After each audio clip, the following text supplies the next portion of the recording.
It is the 11 Dubcast. I'm Johnny. He's George. More Michigan football shenanigans. We've been doing this pretty much every week for the past 3 weeks, and Are we're you going to keep tired doing of it. hearing us I'm talking not. about it? I'm Because not guess because it's what, funny. Dubcast That's right. listeners? Maybe Michigan shouldn't cheat, and then we wouldn't talk about it. and be smug about it. Yeah.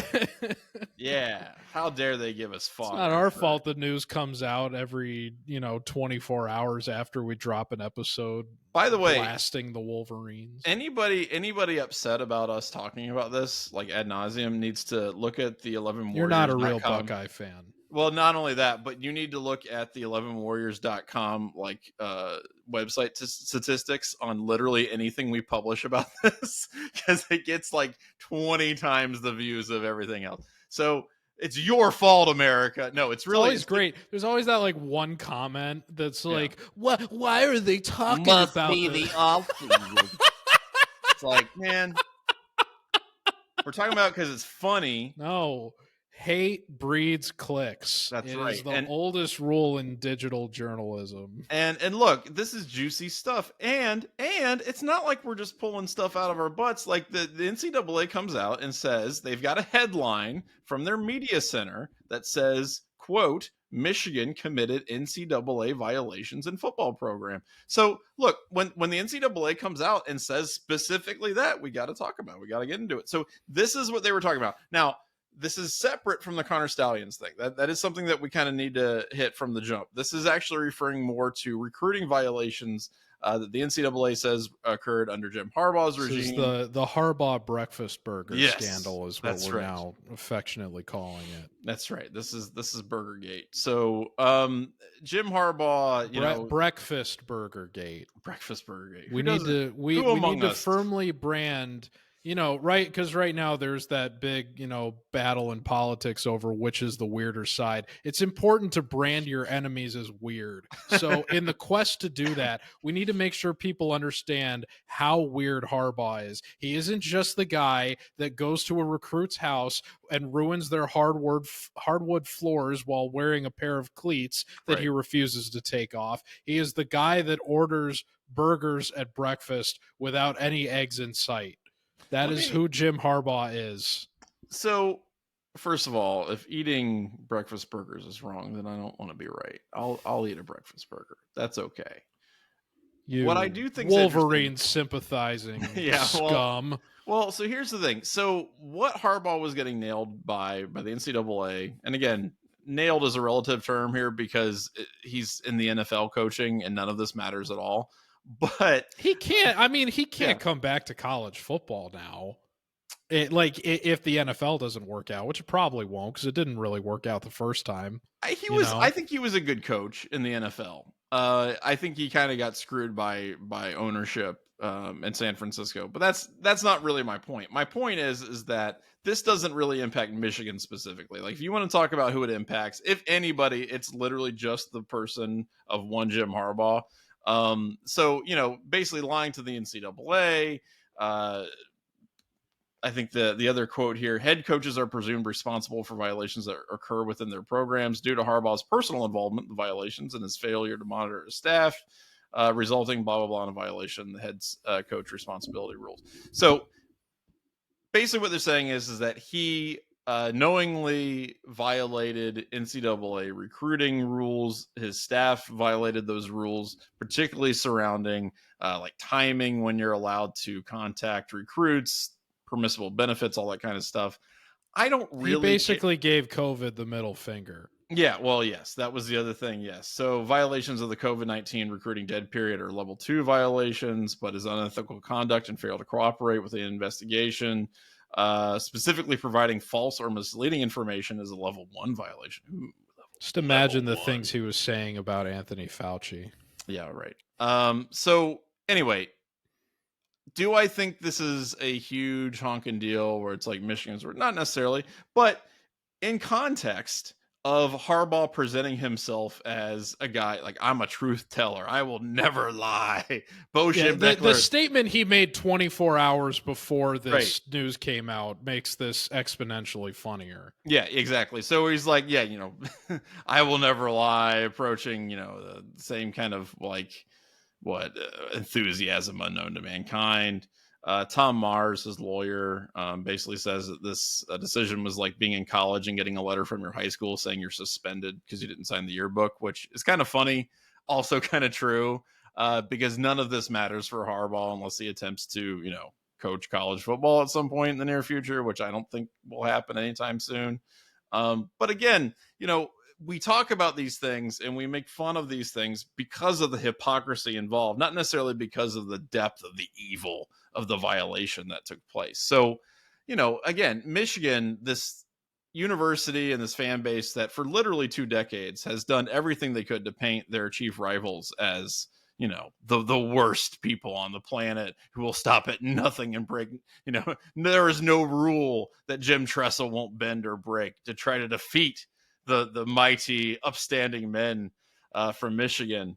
It was all BS. It was always BS, and we knew it was BS. And especially given how vociferously they they would get themselves up in a lather about tattoos and So all that kind of stuff like that. let's refresh the memory of the listeners then and give the actual quote that Sure, go ahead. Jim Harbaugh gave a week ago, 24 hours before this punishment came out, that said, you are never coming back to college football again, which I think is, a more serious punishment than people are somewhat alleging. I mean, nobody is going to hire a coach that will be suspended for an entire year in the first. Nobody's going to pay somebody to be suspended. Nobody in college unless football you're already owing them money.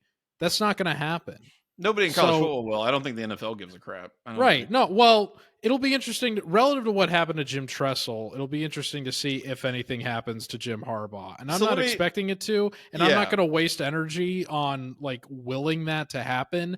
It's just in the continued existence. In the continued comparison of how Tattoo-gate was handled relative to what is going on in Michigan right now. It's just something worth noting relative to the congruency of punishment. But without getting super deep into that, let me get to the quote that I just was setting up there for a minute. The quote Harbaugh gave to the media was, "Never lie, never cheat, never steal." I was raised with that lesson. I have raised my family on that lesson. I have preached that lesson to the teams that I've coached. Right, of course. No one's perfect.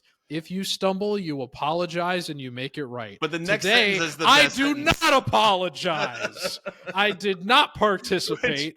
I was not aware nor complicit in those said allegations. So for it's back to work and attacking with an enthusiasm unknown to man, which is like, when the politicians have their like pre-written 25-word response when they're trying to like pivot at debates or whatever. That's his enthusiasm unknown to mankind mantra is his.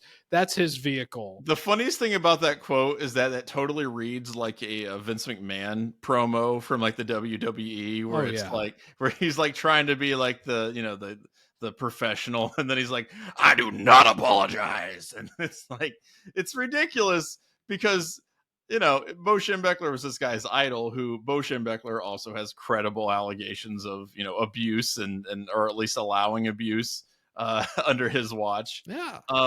But yeah, it's the whole thing is just bonkers and ridiculous. And this was the quote that I posted in our thread about this on Slack, and that we read out on the Dubcast a year ago, that he gave in 2013 when he asked about players in the NFL relative to performance enhancing drugs.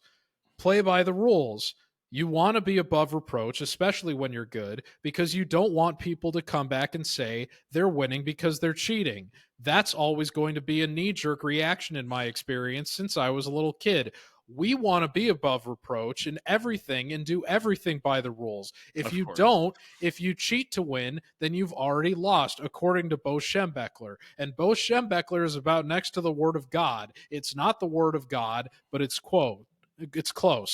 Now, not only is that quote hilarious in the context of what you just mentioned relative to Schembechler covering up and enabling abuse within his staff, right, but also given what we know about what Harbaugh let go on now, not even the Stallions thing, this stuff with Breakfast Burgergate, well, it and is hilarious. This guy has no credibility. Right. And the quote from the NCAA from a former Michigan staffer was that the program's culture was to, quote, go up to the line and then cross it, which is a really funny way to say, like, cheat. Like, that's like, we'll go right up to the line and then kind of like somebody touching a hot stove is like, we'll do it anyway.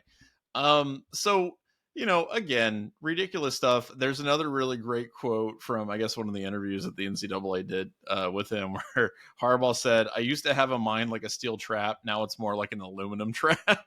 I didn't hear that. That's pretty funny. It's pretty good, which is like, it's always a good defense when you're telling investigators that you're dumb. Like that's really just kind of the best way to go about it. Like, well, I'm stupid now. So I can't tell you whether I did something. It's also funny in the context of saying that anybody that is alleging you're cheating is like, wearing tinfoil hats. Exactly. Right. Exactly. You're I can't remember if I cheated, but if you say that I did, then you're definitely a crazy person. So that's fun. It's also important to point out in that original quote that came out last Tuesday, I mean, he didn't deny that cheating had occurred. Yeah. He just said that he had nothing to do with it. He had no knowledge of it. He had no idea, right? Despite, being present. And he said the other people should be apologized, but he doesn't have to apologize for anything. Right. Which is great. But anyway, all of this stuff really, if you think about it, is the kind of behavior and allegations that a honorary captain, I think, really needs to have. I don't think anything less would do.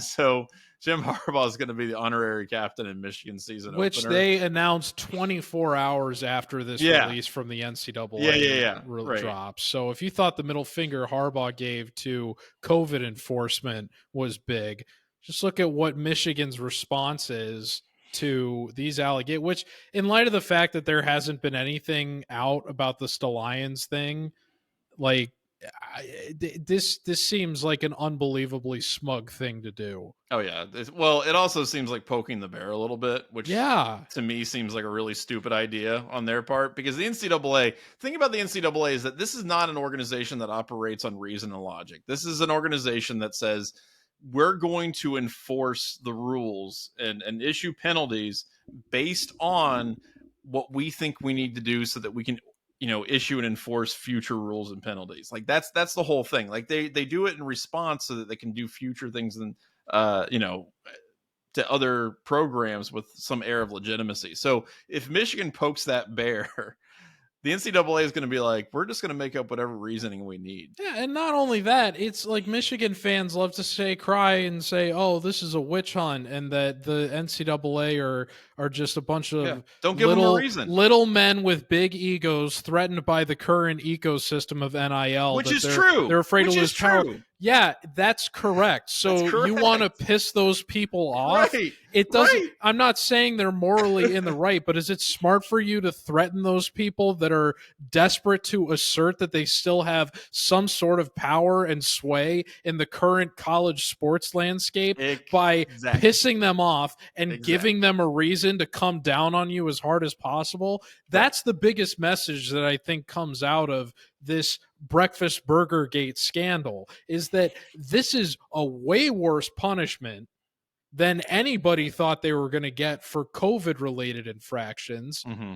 What do you think is going to happen with the Stallions saga now? Right. Because it has to be at least worse than getting a 4-year show cause to the coach that would have been suspended for at least a year if he had still been at the school. Right. Now, with that said, first of all, that I will have to say that whatever happens to Harbaugh does not impact Michigan whatsoever, right? Like, who cares? That does not matter to Michigan. It doesn't impact any results on the field. It doesn't do anything to them personally. It doesn't do anything. No, to but that the stuff program. we're still waiting to hear about is, at this point, we know transparently tied to several members of not only the staff that was under Harbaugh while he was there, but staff members that are still present Right. in Ann Arbor. And that's the biggest problem, I think, for Michigan, because, again, this hasn't wrapped up yet. You still have to deal with this. But they're so cognitively dissonant in terms of their whole reaction to Breakfast Burgergate and the Stalion saga. Right. They're treating it like it's frivolous, right? They're treating it in such a way that they're like, well, this isn't a big deal. It's not going to impact us. And I think because they got that national championship, they are so high on their own supply to a certain extent. They're like, whatever, who cares? And they're willing to make Harbaugh the captain of the first game and blah, blah, blah. Now, I will also say that there is a whole other segment of the Michigan universe that's doing the exact opposite and saying, this is going to be the worst thing ever for Michigan. Chris Balas. I haven't seen those people. Well, Chris Balas is out there saying that the NCAA is like threatening awful things. There was somebody put this on Twitter where it was like a message board poster was guessing that Moore gets a 1-game suspension, 10 scholarships. The Michigan has to pay a fine. And then Chris Balas chimed in and said, well, I would rather that than what the NCAA has threatened. But you know what? He could be talking out of his butt. I don't know. That'd be a first time. Yeah, right. When this news came out on Wednesday, there was not a single, nobody on the Michigan beat was wanted to touch this. Mm-hmm. It's the ongoing narrative of the maize and blue wall of silence we've been talking about the last 2 weeks, because they were parroting, just as with the Stalions thing, that the punishment coming out of this was going to be next to nothing. Right. And the language that the NCAA used in their statement against Harbaugh was wholly damning. Yeah. And so they completely stayed away from this.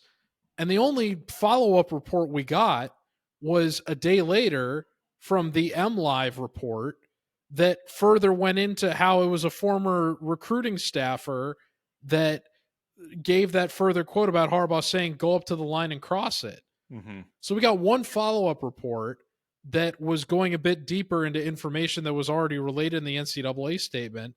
But other than that, nobody wanted to give on the Michigan beat wanted to give an opinion or take or report about this, because it's like, oh, well, not only does it make Michigan look bad, but Harbaugh's not here anymore anyway, so who cares? And we'll still, be as graceful with or gracious with what he did good for the university.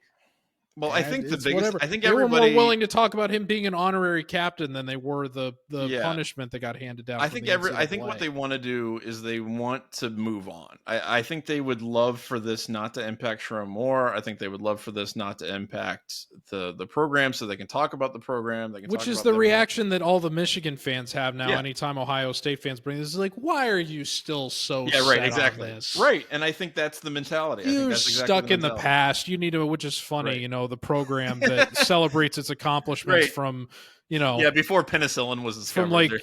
From the Reconstruction period. They're still celebrating their national championships from back then. Like, oh, you're stuck in the past. Like, come on, give me a break. Yeah, that's another bit of hypocrisy. So there's a lot going on there. It'll really be interesting. And we've said this before, the NCAA, I feel like, has to move before the season starts, right? Like, I don't with the Connor Stallions thing coming out on Netflix, the fact that there was already that draft that was leaked, I think you just gotta hit send, right? Like, you gotta basically just tell all parties involved what's up.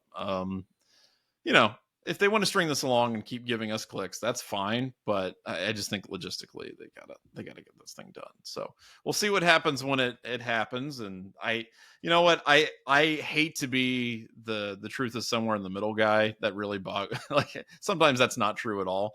But I do think it will be somewhere in between, the death penalty for Michigan and them skating scot-free. Now, obviously, that's a huge variance. We'll see. I think it'll be between something happening and nothing happening. Yes. But if I had to guess, what a narrowly scoped statement. I know, yes. Johnny Ginter really taking a stand on this issue.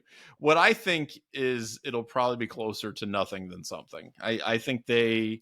Do you agree that it at least has to be more substantial than the punishment that was just handed out for Breakfast Burgergate? Oh, sure, yeah. I mean, by its own nature, it has to be because, like you pointed out, there's still people at Michigan who are implicated in all this, right? Like when Sherm Moore's like, well, here's 52 texts that I accidentally deleted right after finding out, that this guy I was texting was in hot water. Obviously, that's going to have to be more substantive. I just don't know what that looks like. I would be surprised just based on how the NCAA tends to operate. Like, I would not be surprised if they go up to Jim Harbaugh and say, for your show clause, take that, Jim Harbaugh, a person we have no jurisdiction over and can't enforce, our punishments against whatsoever. And then they'll go up to the guy they actually can do something to and go, well, just don't do it again. Like that would strike me as tracking. But here's the problem. They now, or at least the problem with like that mindset towards it, you can very, very easily now point to Michigan as repeat offenders. Absolutely you can, yes. Which I think is being... Which the NCAA hates, and they definitely go after people harder for that. Right, and you think about how stern the language was in the statement that they used relative to Harbaugh's conduct. You've got several level 1 violations they accused him of in the punishment they just handed out, and now you have multiple staff members also accused of level 1 violations at Michigan, some of which are still on staff, some of which have followed Harbaugh into the NFL. It's very, very easy for the NCAA, based on their own criteria, to label them as repeat offenders in this case. Sure. So how does that not make the punishment that should be forthcoming for this exponentially worse? It's no longer just about punishing them uniquely for the Stelion stuff. Right. There's the repeat offender element in here too, which I think is being completely overlooked by not only the Michigan fans, but even the general college football public. No, again, all of that's true. But that's also expecting consistency from the NCAA, right? Which you have no idea what you're going to get. We know this pissed them off. Yeah, maybe. Nobody would, even though I don't even think Ohio State fans were expecting them to come down on the Breakfast Burgergate stuff as hard as they did.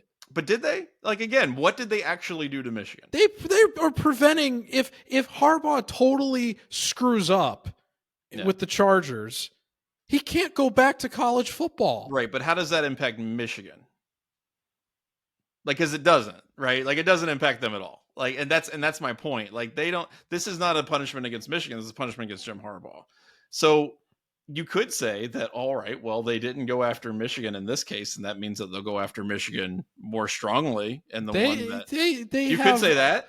They have a much bigger right. They have a much, much bigger thing to go hit Michigan over the head with. That's you could say they're now incentivized to do that. I just don't trust the NCAA for any kind of consistency or logic whatsoever. And so that's why I'm saying you can flip a coin on this thing, because these are respected academic officials. That's right. How dare you? In the collegiate sports sphere, and I wholeheartedly trust their judgment on these issues of ethics. Right. They will do the right thing. They will burn Ann Arbor to the ground. All right, so that's that. We'll keep looking for updates on it. Hopefully, we get some more spicy news in the next couple of weeks. I think we will. I think we will. Wednesday, there will be another news drop, and we'll get to make it 4 in a row. That's right. Or actually, even better, it'll drop Monday evening, because we're recording this on Sunday night. So this will drop on Monday evening, and then on Tuesday we'll. Sharon Moore is getting a show cause tomorrow. That's right. He'll get fired. NCAA, NOA. Yeah, that'll be fun. Okay, so that's that. We do want to mention Ohio State practice, more of the same that we've kind of been talking about. I mean, Will Howard at this point, I think everybody is kind of in agreement, is the presumed starter, which is good. There's not as much drama. It's not as sexy as a story to say like, hey, they figured out who the starter is, by the middle of August. But like, good. That's what you want to see. Does it kind of say something? So we're, because we talked about it's good that Will Howard is, trending towards being the guy last Right. week. We talked about that a decent amount, and it's been and we've talked during the offseason a decent amount about how we both kind of just want them to declare one guy. Yeah. Is it more damning of Kyle McCord that they couldn't figure out last year if that guy should be the starter over Devin Brown now, like 3 weeks into the season, and a year later we're looking at a situation where it's probably Will Howard and then Julian Sayin and then Devin Brown, Maybe. where I we've got mean, two new reports from quarterbacks in the practice, mix other than McCord right? Reports that from are now practice were that, presumably above Brown in the pecking order. well, reports from practice were that Brown was working with the ones occasionally. So I would think that it's probably not super clear who the backup is yet. I think that Brown probably still has the inside track on that just because of experience.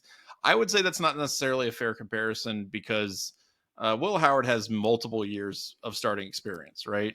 At the highest level of college football. Whereas last year, Kyle McCord had no experience, right? Like, this is a guy who was just kind of walking into the role. So I don't know that you can really make that comparison between a guy with that many snaps and a guy with no snaps. With that said, I think it's pretty obvious that, like, qualities surrounding like leadership and like experience, just being that guy, right? Being in that position, that counts for something. That means something. And that makes that decision a lot easier. A desire to run the football. Right. But no, that, I think that makes the decision a lot easier when you have those qualities in a guy. And everything that they've been saying about Will Howard is that he's like super comfortable right now. He was kind of a deer in the headlights when he transferred, but that's gone. He's developed a really good rapport. He's really well liked in the locker room. That's going to count for a lot, particularly at this part, this stage of the offseason. It's not just always about athletic ability. It's also about your ability to get everybody on the same page and be a leader in the locker room and things like that. And I'm not shocked that a guy who's been a multi-year starter at an FBS program is that dude. So, and it's cool to see. It's also cool to see some of the comments coming out about the defensive backs. I mean, again, of all the positions on the team, I think the defensive secondary was the one that I think everybody's been least concerned about, just in terms of talent. But I still love hearing quotes from Brian Hartline where he's like, this is the best DB core, depth wise, top of the line wise, that I've seen since we've been here. That's a big deal. Like, I love the fact that you're getting that from the wide receiver coach. I think that's pretty cool. Emeka's talking about Will Howard, saying he's a field general. He's got tremendous confidence, just stuff like that. I mean, it feels like this is a team that is not just confident in their ability, but isn't going to have a lot of questions going into the first couple games of the season, which that's what I wanted. Mission accomplished. Right. That's what you are trying to get done in fall camp, and it seems that they have done that. There doesn't seem to be like any real critical questions that have to be answered. I mean, they still have to figure out, what the offensive line rotation is. We're still working on that. Still working on that a little bit. But as far as everything else goes, this is about as settled as you're going to get, and I'm pretty happy with that on August 11th. I think that's great. What do you expect Agbuka to say? Like, that's true. I miss Kyle McCord. Sucks. Yeah, exactly. Like, what's they're wrong not, with this Will Howard guy? Yeah, exactly. What I'm more curious about is that I've seen, they say, keep your friends close and your enemies closer. So I do I try to keep at least half an eye or such on, what the Michigan clickbait farms are saying, and other rivals of Ohio State. And I couldn't help but notice that as they try, I'm sure they're probably self-conscious about their own quarterback room in many ways, and they're probably just projecting. But I did notice at least one Michigan click farming account in the social media sphere was attempting to push a narrative of chaos relative to Ohio State's own quarterback battle by throwing a quote that Denzel Burke gave back in spring camp about Howard, that he, something to the effect of, needed to see more from Howard. Like, it wasn't truly locker room destroying stuff. It was definitely not a positive read of Will Howard back Right. then. It was definitely like a wait and see thing, but it was the guy who is viewed to be one of, if not the best defensive player on the team, giving a critique of the guy that was transferring in under the presumption that he was going to be the starting quarterback. And it was him saying, I'm still kind of in a wait and see stage with this guy, Right. which isn't, which is also honest. I really outright appreciate criticism, that kind of but extremely honest. So Yeah.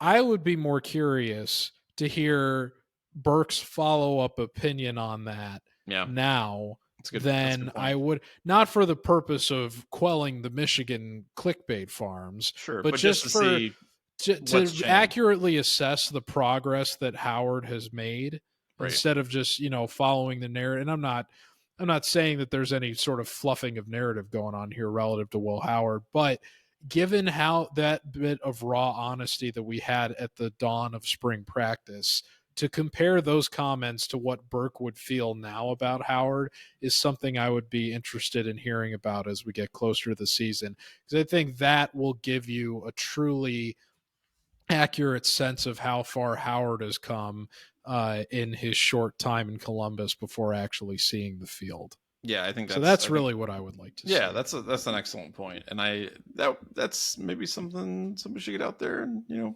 bring up with Denzel. Dan and Andy, I know you're listening. Get on it, please.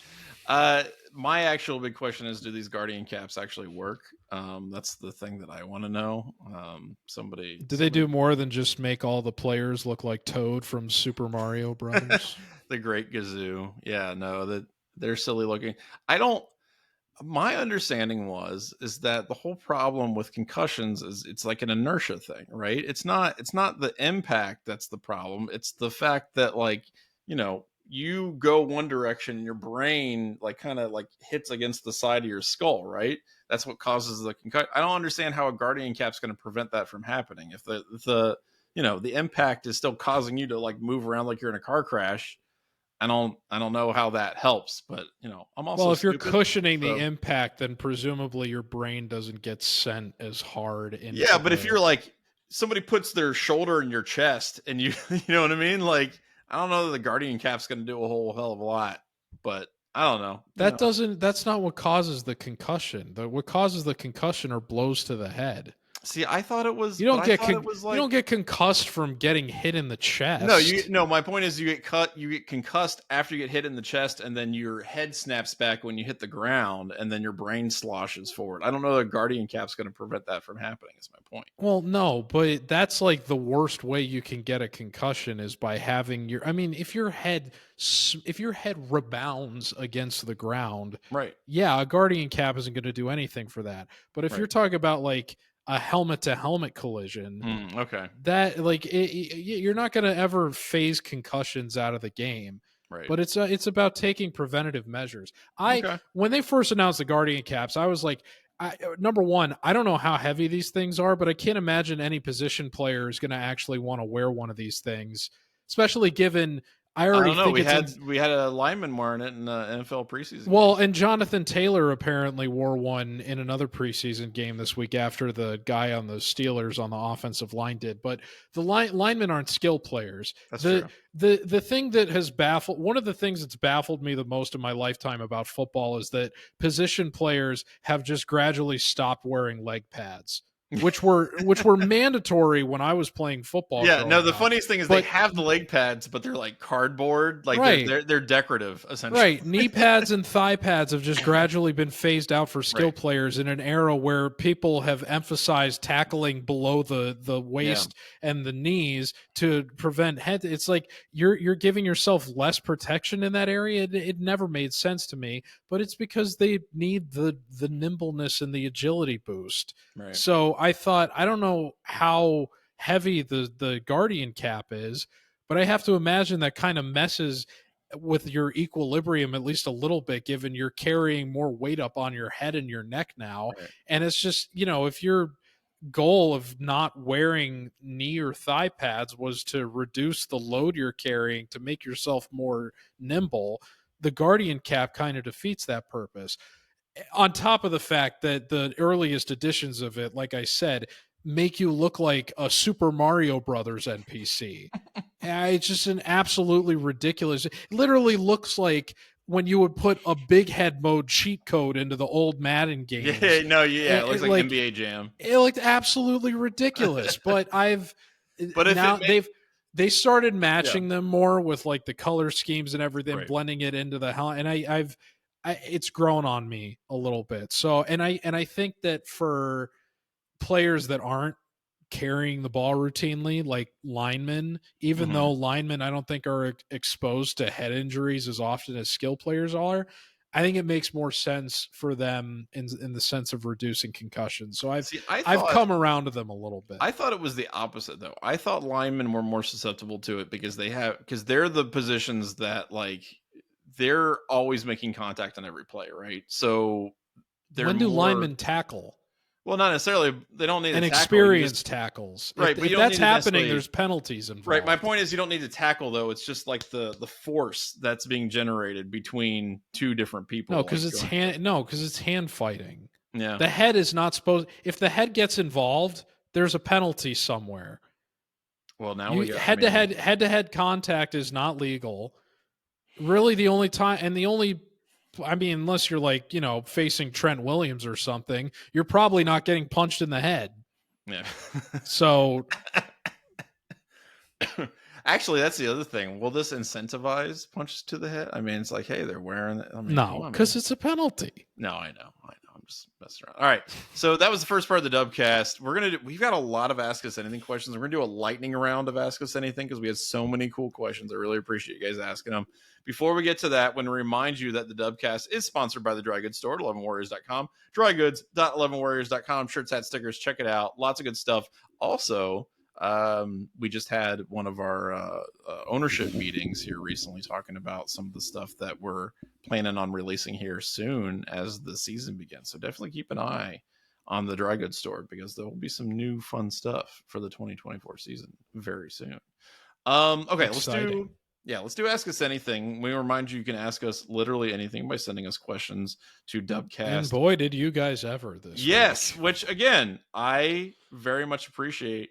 We're going to do lightning round. We're going to go fast. So Matt in Minneapolis wants to know, we talked about this, that there was somebody who talked to the NCAA, part of the staff, and Matt in Minneapolis says, is Mike Hart the whistleblower at that No, team? there was I need to look this up. It's not Mike Hart. It's definitely not Mike Hart. Everybody, they had a name of who it was. Gosh. It's Hike Mart. No, he has a mustache and a monocle. Give us the next one, and I'll look up the name of who the actual Michigan whistleblower is, because everybody said it was pretty obvious who it was. Okay, well, this next one was from Steve, who just wrote the words "have fun" with no subject in the title. So thanks, Steve. I will have fun. I appreciate it. I'll try, Steve. I always have fun on this show. You guys have no clue, but like we'll jump on to record this thing, which takes an hour by itself, and Johnny and I will spend an hour before the show even starts just talking about we were talking about presidential assassination history tonight. Yeah. Like old school stuff, like Andrew Jackson and Zachary Taylor. Yeah. One time we spent 2 hours talking about like Elden Ring or something. It was insane. All right, this one is from Don, who says, if OSU is banned from postseason play for a year and vacated games for violations, which did not affect play on the field, what should be expected from the NCAA for punishment for Michigan's for violations that did affect the outcome of games on the field? Now, real quick, I would say that burn Ann Arbor to the ground. Yeah, I would say that playing players that would not have otherwise played due to NCAA violations that obviously affected play on the field. Like, if Terrell Pryor wasn't playing in certain games because Ohio State knew that he shouldn't have been eligible, then yeah, that affects play on the field. However, I don't think they care. I don't think the NCAA is, they don't look at that stuff. They just go, how are we feeling today? What do we have? Did we have a bad taco last night? Are we still angry at Harbaugh? Like, I don't know. I don't expect any consistency. Also, this is from Herman related to that. Isn't there a company provider of record dates, times, and verbiage that Sharon can't delete? So I guess the question is, can't the NSA and the NCAA team up and subpoena all communications from Sherman Moore in the last 4 or 5 years? Maybe. I don't know. I mean, he did turn over the text, so I assume that's all they wanted from him. But I don't know. Maybe. Feel like they could shake down, Verizon or AT&T for all of his communication, which would be great. I would love that. This one's from Roger. We were talking about how Ohio Stadium had grass for the first time since I think like 2006. And Roger said, I need some sod. What are they doing with the grass? We'll call Russ Bjork and get on that. Ask just the agricultural students. Yeah. You know what? So the last grass game that they had at Ohio Stadium, I was present there for it. I was in the stadium. We rushed the field because it was the Michigan game. It was a 2006 Michigan game. I tore up some of the sod from the field because like, wow, I got to get some of the sod. And then I immediately went to Wendy's because I bought, like, I was starving, and I think I ate like $30 worth of Wendy's, and I left it in the bathroom. And I don't, because there were like 500 people at Wendy's. Nice. Yeah, I was real smart. However, I have heard, and maybe this is from an Ask Us Anything question, I have heard that people who tried to keep that alive in the aftermath failed miserably. So I don't know. Maybe they're just, sending that grass off to Lawn Valhalla. I'm not really sure. So we'll see. Okay, so real quick, the guy that is allegedly the whistleblower surrounding the breakfast Burgergate stuff, or at least gave the quote that we were told to go up to the line and cross it, is former recruiting coordinator Matt Dudek, who is now at Mississippi State. Oh, okay. So that is and he was let go in 2021. So he was at Michigan during the time that this all would have allegedly occurred. But he was let go in April of 2021. So this would have been a snitch. Well, this would have been the season before the Stallion scheme really kicked into high gear. So his involvement in, or at least testimony on what has gone on at Michigan, is strictly related to the breakfast Burgergate stuff. But it is interesting that he gave that quote, go up to the line and cross it, that standard was already in place well before the Stallion scheme kicked into high gear. So it's not Mike Hart. It's not Mike Hart. It's not John Falk. It's Matt Dudek is the guy. And allegedly. And it's not just Ohio State fans that have speculated on that. It's mostly the Michigan fans who have, tried to who snitched? Like it's this guy. They're all pointing the finger at him. There you go. This one's from Evan. This is an interesting question. So, building on the theme of journalistic integrity from the past 2 episodes, as journalist, which I'm not, do you guys have a take on how AI has or will impact the field of sports journalism? And then he said, just for fun, he asked ChatGPT to write me 250 words on the Michigan sign stealing controversy in the style of Johnny Ginter from 11warriors.com.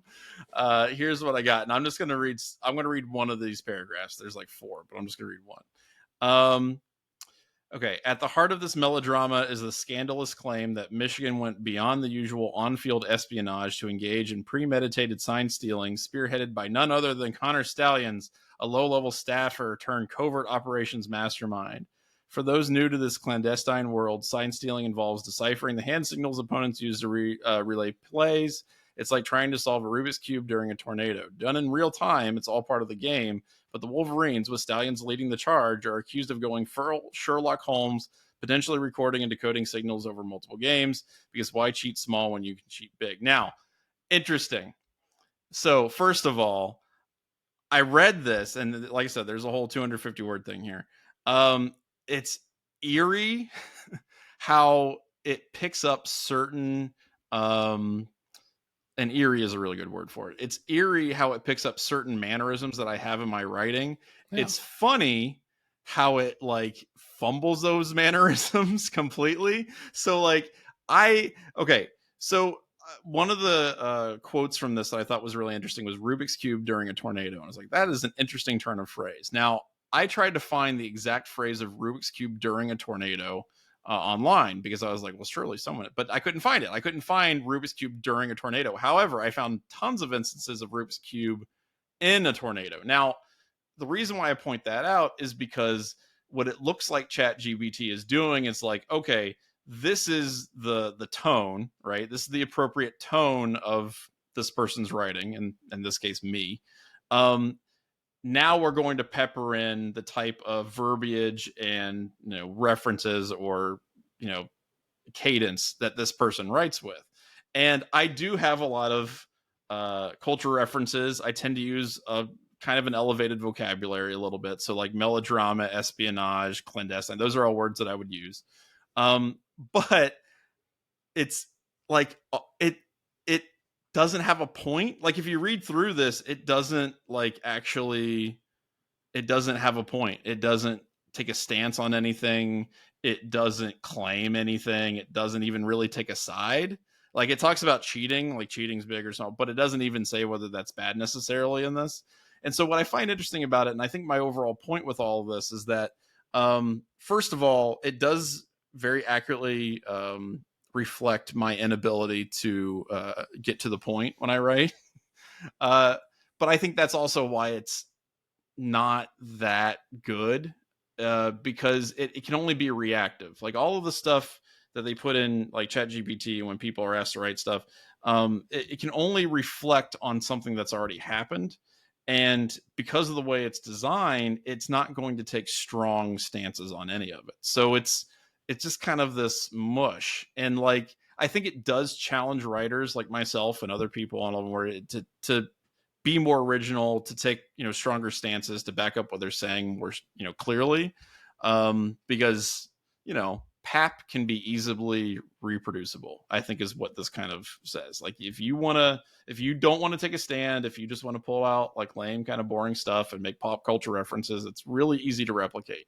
But if you actually want to take a stand on something, have an insightful observation, something new, that's a lot harder to do. And that's a lot harder for these AI tools to do. So that's where I'm at. I think it's kind of a call to action to writers to like, try to put something out there that's interesting and unique and hard to replicate. Well, I can give you a better perspective on this than just being an alleged pseudo journalist, as this question implied us. Oh yeah, I'm not a journalist. Which, I appreciate that distinction. Well, here's my thing. I most recently worked for a publicly traded company where my full-time gig was sports betting content production, and my two biggest clients were Gannett and McClatchy. McClatchy is the umbrella publisher for the Miami Herald and the Charlotte Observer and a bunch of other newspapers around the U.S. Gannett is the umbrella publisher for USA Today and the Arizona Republic and the Detroit Free Press and also the Columbus Dispatch. Yep. And I can tell you, as someone who is a SEO focused evergreen content producer, that not only for evergreen content, but also the more news and timely worthy stuff, going back to the middle of last year, there was a very, very direct incentive for kind of streamlining the way to incorporate AI produced writing into the content that was getting published, right, for the purpose of, why every corporate like leadership team is interested in getting AI or automation into their workflow is cutting costs and eliminating jobs. It's, if you have an AI that is able to regurgitate the facts to readers in a way that is not immediately unrecognizable from what a human is producing, then that is a way that you can eliminate, you can cheapen your bottom line. Right. And so there was a controversy last year when I believe it was the Columbus Dispatch that actually got caught trying to use for local produced stories. It was either. Well, we know that Sports Illustrated, didn't mark, AI generated articles. And it was, it was, and I'm not saying it was like people at the Dispatch that did this, but I'm saying there's more people publishing under the Dispatch than people that just work at the Dispatch, because it's not that relationship that is totally in control. It's about who else has a relationship with Gannett, which this company that I used to work for did. So I would be able to publish under USA Today or under the Arizona Republic or their other affiliate sites because we had access into their back end. And so it wasn't somebody at the Dispatch that was saying, I want to do an AI write up of this, Columbus High School event that, happened that we need to get out a news piece for. And I would rather just have an AI regurgitate the results of what happened based on what other local journalists have written, rather than have someone from the Dispatch that we would have to pay a salary to go out and report on the issue itself. It was somebody from Gannett that wanted to cut costs. And they got into a controversy last year because they ended up publishing something from the AI that was just like completely like nonsense, like just totally inaccurate drivel.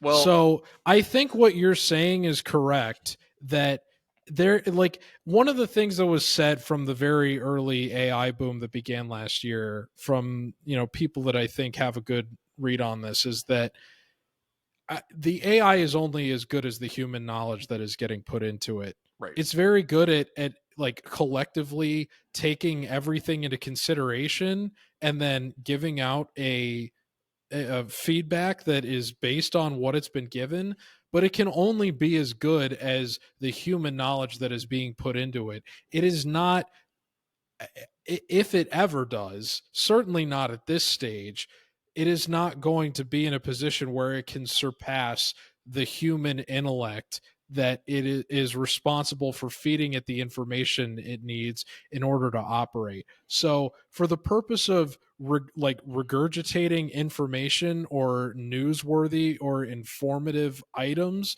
to people, which fulfills the purpose of content that I was working on in search engine optimization, right? And that's what that's going to work. Want. Yeah, that's what businesses want. Right? But for what you're describing in terms of opinion pieces and stuff that is more mentally stimulating for people to read, that is still going to be reliant on human touch in order to make interesting and engaging.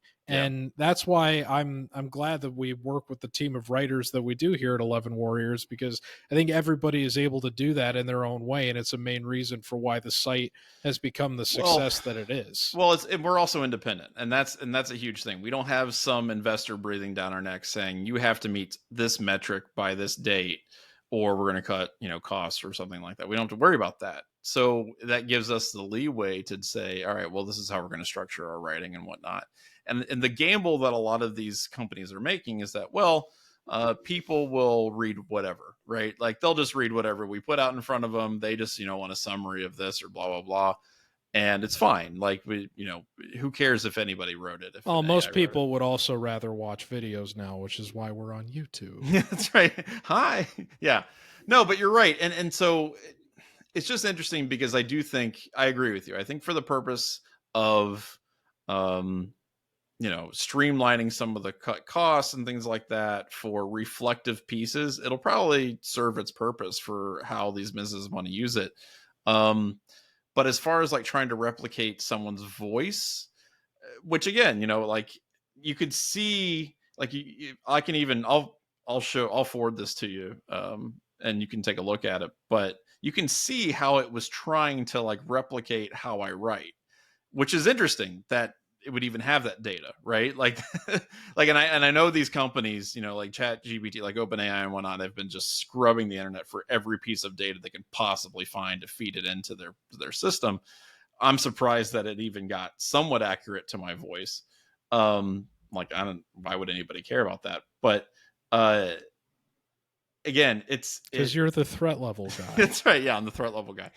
But it's also it feels just really inauthentic, and I don't know that the casual person reading it would care.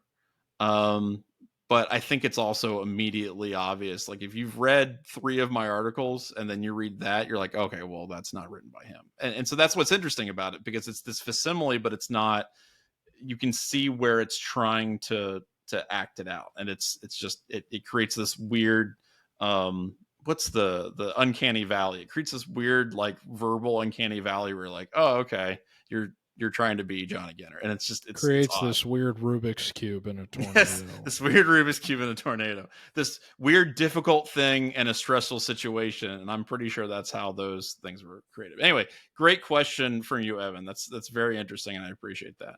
So much for lightning round. Yeah. Well, okay. Here's from Kevin. Do you think that school up north got an advantage by cheating? Yes. Next. Yep. This is from Jonathan. He actually had 2 questions. He said, with 80 questions taken as Court retires, what positions will you give to them for depth? In other words, which walk-on players do you think earned the last 5 Scollies? I have no idea. I understand that some people are like concerned. You should ask that to Real Pod Wednesday. Yeah, that would be. I think that's the one they might. He also asked, since Harbaugh received a 4-year show cause, will the NFL punish him like they did with Tressel? No, because he's a head coach. Tressel was just an advisor to the Colts. In a fair world, they would. Yeah, in a fair world, yes. In real life, no. No. So, there you go. And this is from our good friend Alvin, our last one here in our lightning round. Pitbull now has the naming rights of the FIU stadium, which rules. Mr. 305. Yeah. Who would be the best person / firm to have the naming rights for the shoe? Art Schleister. When this news came out, I already made a joke about Rascal Flatts getting the naming rights, but that Flats. was also how I found out they broke up in 2021. Yeah, and then I think I don't know if it was Jason or Ramsey, but one of them said Guy Fieri, Flavortown Stadium. I was about to say, yeah, that has flavor to be shoe. answer. Yeah, I that's think... that. Oh God, not Flavor Shoe, but Flavortown Stadium is just Flavortown Stadium is just so funny. It so has good. To be that. It absolutely has to be that. Yeah, that's fantastic. And then maybe like ringed around the edge of the stadium is just like those tufts, like the tuft of his hair. Like that's. And actually, maybe that's what they do. Instead of like the floodlights that they have, it's kind of like that, like an LED situation, and all the lights are like filtered through a facsimile. They kind of do that at Kansas's stadium. Yeah, they do. All those yellow things sticking out. Right. That's what I'm saying. That's what I'm saying. We've got a proof of concept. Just have a ring of Guy Fieri hair spikes going around the top of the horse. That's what I'm saying. So that's Ask Us Anything. Thank you for asking those. We'd love to answering them. Keep sending them in, especially as we get closer to the football season. Remember Dubcast at 11warriors.com. Last thing I want to say before we get out of here, Coach Prime falling apart. He's lost the Colorado media. He's lost them in Boulder. The opinion piece here was Denver Mafia. Yeah, the Denver Mafia. Deion Sanders, 4-8 coach, gave a 3-9 news conference. He showed Buffs fans a 4-letter side they hadn't seen before. Fear. Which, what? Oh my God. I hope AI never replaces crappy, ridiculous leads like that, because that's prime. That is not Coach Prime. That is prime, like, I've been doing this for 40 years, sports opinion column writing, and I'm bitter. I love it. So yeah, they're angry, they're mad. There was a confrontation, I guess, because Deion Sanders, I think, was rated by somebody as like the second worst coach in the conference, and he took exception to that and called a guy out at one of his press conferences recently. Man, God, he also called him Deposition Deion in this article. God, he's just frothing with rage. That rules. I love it. I really cannot wait to see what happens in Buffalo in Boulder as this unfolds this year, because they're going to be bad. They're going to be bad, and they're going to lose a bunch of games, and it's going to be funny, because everybody's going to be having a meltdown. Also, real quick, we one last thing. Ralph Russo put on Twitter that the preseason AP Top 25 will be released tomorrow. Where do you think Ohio State's going to be, George?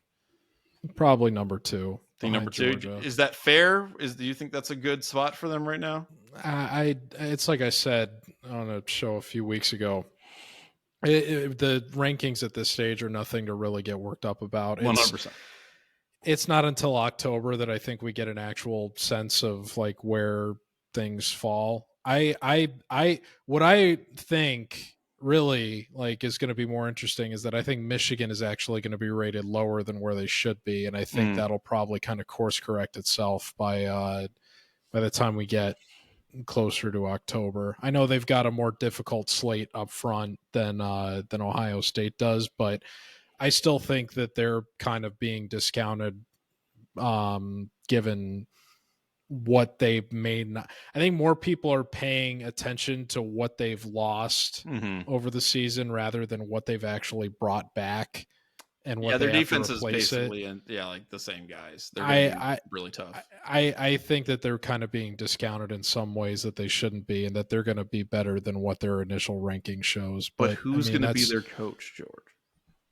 We don't know. Well, that's a good question, because by the time we get done recording this, Sharon Moore might have a show cause, and that'll be our topic for next week. That's right. Exactly right.